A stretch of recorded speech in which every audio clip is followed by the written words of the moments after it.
যে কিছু ঘটনা ঘটলে পরেই ঘর থেকে পুরো নিচে চালিয়ে দেবে। ওই একটা নয়, দুটো নয়, তিনটে নয়, বাবার 4টা ঘটনা ঘটে গেছে। সিথির সিঁদুর এখনো মুছে যায়নি, তবুও স্বামীর খুনের ঘটনার ন্যায় বিচারের দাবিতে সরব গোপাল দাসের স্ত্রী। কয়েকদিন আগে মাকে অশ্রাব্য ভাষায় গালিগালাজ করার প্রতিবাদ করতে গিয়ে নির্মমভাবে খুন হন বছর 32-এর গোপাল দাস। ঘটনাটি ঘটে পলাশডিহা এলাকায়, যা দুর্গাপুর শহরের অন্তর্গত। ঘটনার পর পুলিশ অভিযুক্ত বিজয় টুডুকে গ্রেপ্তার করে। জানা গেছে বিষয়টি নিয়ে তদন্ত শুরু করেছে দুর্গাপুর থানা। শুধু গ্রেপ্তারই নয়, অসহায় পরিবারের পাশে দাঁড়িয়ে প্রয়োজনীয় দায়িত্ব পালন করেছেন থানার আধিকারিকরা ও আসানসোল দুর্গাপুর পুলিশ কমিশনারেটের পদস্থ কর্তারাও বলে দাবি করা হয়েছে। বুধবার দুপুর 2টোয় মৃতের পরিবারের সঙ্গে দেখা করতে যান লক্ষণচন্দ্র গড়ুই। তিনি গোপাল দাসের স্ত্রী ও এলাকার বাসিন্দাদের সঙ্গে কথা বলে পরিবারের পাশে থাকার আশ্বাস দেন। পাশাপাশি প্রশ্ন তোলেন, অতীতে অভিযুক্তের বিরুদ্ধে অভিযোগ থাকা সত্ত্বেও কিভাবে বারবার সে ছাড়া পেয়েছে এবং কারা তাকে মদত দিয়েছে। অন্যদিকে পাল্টা প্রতিক্রিয়ায় উজ্জ্বল মুখোপাধ্যায় প্রশ্ন তোলেন, পুলিশ যখন তদন্ত করেছে তখন কেন এই ঘটনাকে কেন্দ্র করে ভোট রাজনীতি করা হচ্ছে। পুলিশের তরফে জানানো হয়েছে, আইন অনুযায়ী কঠোর ও দৃষ্টান্তমূলক শাস্তির ব্যবস্থা করা হবে। তবে গোটা ঘটনাকে ঘিরে এখনও চাপা উত্তেজনা বিরাজ করছে পলাশডিহা অঞ্চলে। হিসের মতো বলতে পারি, উন্মাদ পাগল বলতে পারি। যে ঘটনা শুনলাম পাড়া প্রতিবেশীর মুখে, যে কিছু ঘটনা ঘটলে পরেই ঘর থেকে পুরো নিচে চালিয়ে দেবে। ওই একটা নয়, দুটো নয়, তিনটে নয়, বাবার 4টা ঘটনা ঘটে গেছে। তারপরও সে বাইরে আছে কি করে, ঘুরছে কি করে, আর কে পেছনে আছে, ছাড়াচ্ছে কে, এটাই আমার মানুষের প্রশ্ন। আমি খবর দুদিন আগে ঘটনা ঘটেছে, আমি খবর নিতে এসেছিলাম।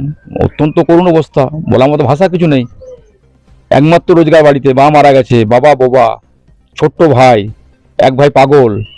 এই যে পুরো সংসারটা ভেসে গেল, এ দায় কে নেবে? যে মেরে মারলেন তার পরিবার নেবে কি দায়িত্ব? অর্থাৎ এই ধরনের পাগল দিকে ছেড়ে দেওয়া হচ্ছে, পেছনে কারা, এটাই প্রশ্ন। আমি জানতাম না, আমি খবর পেলাম যে এরকম ঘটনা 3-4বার ঘটনা ঘটেছে। আমি ওসিকে ফোন করলাম, ওসি বললেন ছাড়া পাবে না। আর আমার মনে আবার ছাড়া পেয়ে যাবে। এই বাংলাতে অসম্ভব কিছু নেই, এই বাংলায় সব কিছু হয়। যারা চুরি করে, যারা বদমাইশি করে, যারা খুন করে, তারা রাস্তায় ঘুরে বেড়ায়, আর যারা নির্দোষ তারা জেলে থাকে। এটাই পশ্চিমবঙ্গ। লক্ষণবাবু যাচ্ছেন কি জন্য, কার জন্য যাচ্ছেন, উনি আগে একটু পরিষ্কার করুন তো। একটা দুর্ঘটনা ঘটে গেছে, যেই হোক একটা মানুষ তো চলে গেছে। যে মানুষটি চলে গেছে সেই মানুষটি কিন্তু লক্ষণবাবু দলের লোক ছিলেন না। এবারে যে কোনো হত্যাকাণ্ড সেটাই খারাপ, আমরা তার নিন্দা করি। এখন যখন পুলিশ প্রশাসন ওটাকে নিয়ে ইন্টারফেয়ার করেছেন, আইনের পথে চলছে, তো লক্ষণবাবু কেন যাচ্ছেন, এটাই তো আমার বড় প্রশ্ন। উনি কার পক্ষে যাচ্ছেন?